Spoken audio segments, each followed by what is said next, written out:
কৃষ্ণ অধর্ম যখন তার চরম শিখরে পৌঁছে যায় তখন কিন্তু অধর্মকে বিনাশ করবার জন্য ভগবান অবতার নেন। যেমন যখন অধর্ম চরম শিখরে পৌঁছে গিয়েছিল এবং তার পরম ভক্ত প্রহ্লাদ মহারাজের প্রতি যখন প্রচুর পরিমাণে অত্যাচার হচ্ছিল, তখন মহাবতার শ্রী নরসিংহদেব কিন্তু এক স্তম্ভ থেকে প্রকটিত হয়েছেন। তো সেই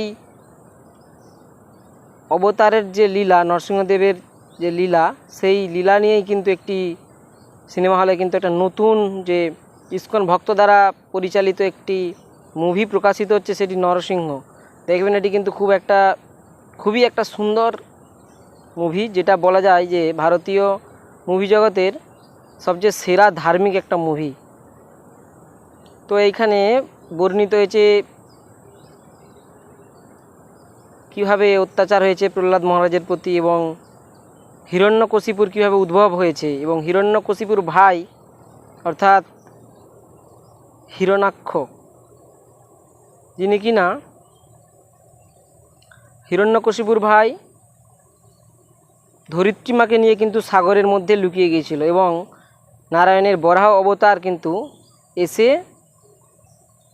ধরিত্রীমাকে বাইরে সমুদ্রের অতল থেকে কিন্তু বাইরে আনেন এবং ধরিত্রীমা অর্থাৎ পৃথিবীমাকে কিন্তু রক্ষা করেছিলেন এবং হিরণ্যকশিপুর যে ভাই তাকে কিন্তু বধ করেছিলেন।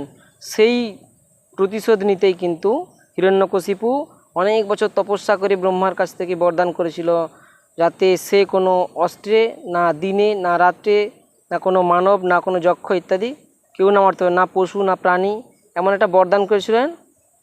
এবং তারই বধ করতে ভগবান আধা নর এবং আধা সিংহ অর্থাৎ নরসিংহদেব প্রকট হয়েছিলেন এবং কোনো অস্ত্রের দ্বারা নয়, নখের দ্বারা কিন্তু হিরণ্যকশিপুকে বধ করেছিলেন। আকাশেও মারেনি, পাতালেও মারেনি, তার জাঙ্ঘার উপর কিন্তু তাকে বধ করেছিলেন এবং না সন্ধ্যায়, না দিনে, না রাতে, তাকে গোধূলিতে করেছিল বধ, অর্থাৎ নৃসিংহদেব প্রকটিত হয়েছিল গোধূলি লগ্নে। এবং এতে আপনি প্রহ্লাদ মহারাজ অর্থাৎ ভক্তরাজ প্রহ্লাদ মহারাজের যে ভক্তি, সেটি কিন্তু প্রকট পাবে বিশেষভাবে।